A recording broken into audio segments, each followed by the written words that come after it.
जरूरी नहीं कि जिंदगी में हम आए हैं और हम जैसा सोचें वैसा ही हो। जरूरी नहीं है कि हम संसार सागर में, देखो भगवान ने आपको और हमको जन्म दे दिया, शरीर कैसा देना था ये उसको मालूम, हमारे पूर्व का कैसा कर्म था उसके अनुसार हमारा शरीर मिला।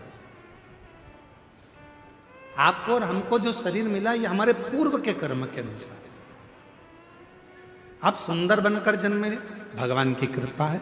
आपके हाथ भगवान ने दिया, भगवान की कृपा है। आपके पांव भगवान ने दिया, भगवान की कृपा है। नेत्र दिए, भगवान की कृपा है। जिह्वा दी, वाणी दी, भगवान की कृपा है। श्रवण शक्ति दी, भगवान की कृपा है। बुद्धि दी, भगवान की कृपा है।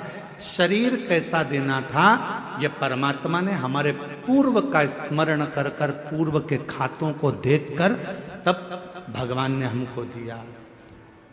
यहां जितने लोग बैठे हैं, अगर आप में से किसी ने लोन लिया हो तो बैंक वाले पुराना हिसाब देखते हैं। यहाँ माइंस वाले बहुत काम करते होंगे तो लोन लेना ही पड़ता होगा, है? तो लोन लेते होगे तो पुराना हिसाब देखा जाता है। पहले लिया था, जमा करा कि नहीं करा, इतना पैसा लिया था, उस बैंक से उठाया था, भले तुम दूसरी बैंक से लो लोन, पर वो पूरी बैंक उन टटोली जाती है कि इसने पैसा जमा करा कि नहीं करा, इसने जमा किया कि नहीं किया।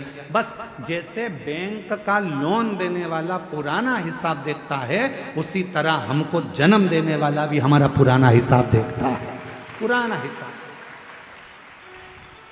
क्या करा संसार सागर में जाकर, किसी भूखे को भोजन कराया, प्यासे को पानी पिलाया, भगवान का मंत्र जाप किया, नाम जाप किया, किसी को सहायता प्रदान करी, किसी को शिक्षा प्रदान करी, किसी को चिकित्सा प्रदान करी। वो पुराना हिसाब देखता है और पुराना हिसाब देखने के बाद हमारा शरीर देता है। हमारे शरीर में कोई भी थोड़ी सी भी कमी रखता है, समझ लेना हमारा पूर्व का दिया हुआ है। महाराज कुछ हमने श्रेष्ठ ना करा हो, श्रेष्ठ ना।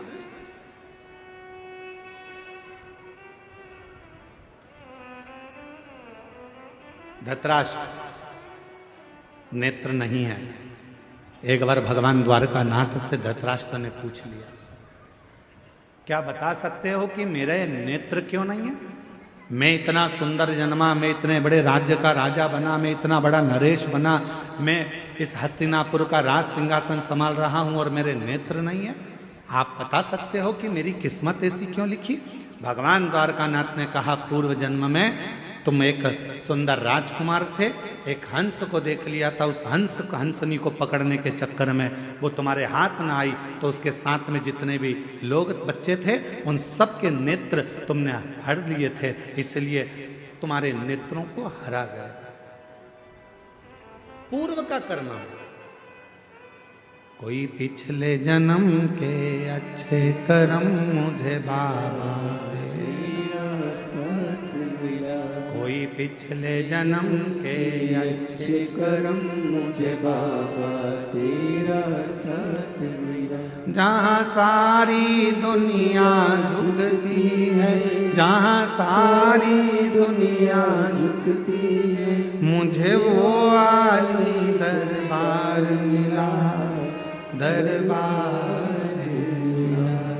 कोई पिछले जन्म के अच्छे कर्म मुझे बाबा तेरा साथ मिला। पूर्व का हमारा कोई अच्छा पुण्य होगा, अच्छे हाथ पैर दे दिए। पूर्व का हमारा कोई पुण्य होगा, बोलने के लिए वाणी दे दी। पूर्व का अच्छा पुण्य होगा, देखने के लिए नेत्र दे दिए महाराज।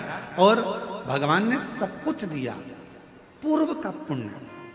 और फिर याद रखो, हमारे और आपके पिछले जन्म का कोई अच्छा कर्म होगा जो शिव महापुराण की कथा कच्चे गांव में दे दी, ये पुण्य है।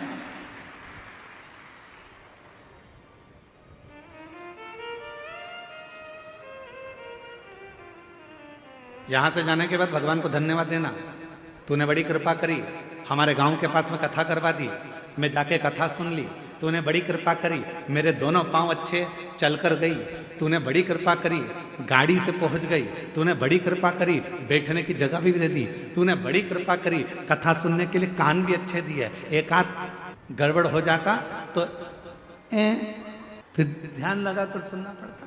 तूने बड़ी कृपा करी, मेरे 2 नेत्र दिए, अगर एक भी गड़बड़ कर देता तो देखने में आनंद, दर्शन में आनंद नहीं आता। तूने बड़ी कृपा करी कि मेरी मुख में वाणी दी, महाराज जब भजन गा रहे थे उनके साथ मैं भी गा रही थी। ये तेरी कृपा है, ये तेरी उदारता है, ये तेरी करुणा।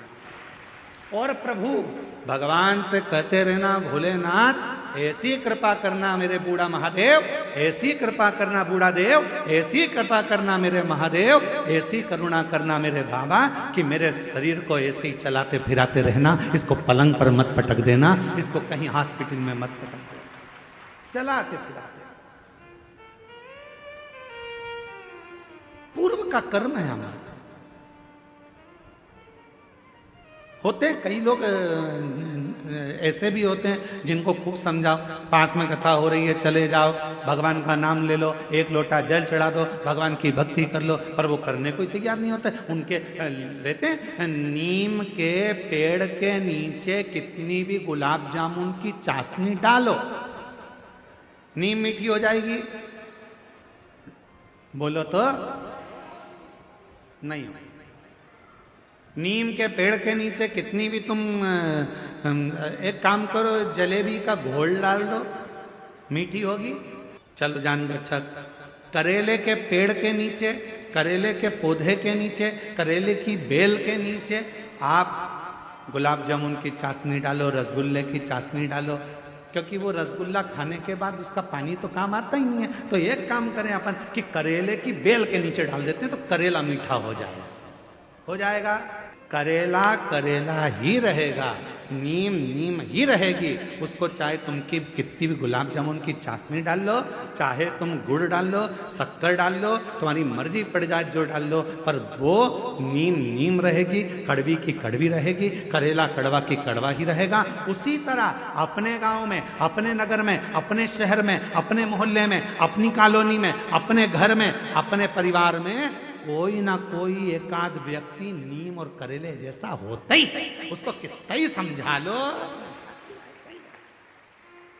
कितना ही समझाओ उसको, कितना ही कह लो उसको, वो सुनता ही नहीं, समझता ही नहीं।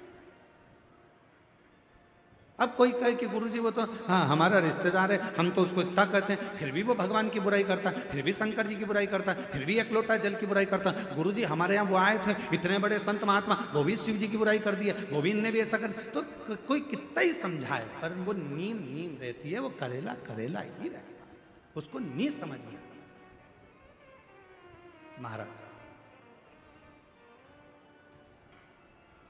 उसने शरीर दिया कितना अच्छा, उसको साधु का। उसने जन्म दिया अच्छे घर में, अच्छे परिवार में, अच्छे कुल में, ये उसकी कृपा। और उसने मौका दिया भक्ति को करने का, भजन को करने का, ये उसकी कृपा है, ये उसकी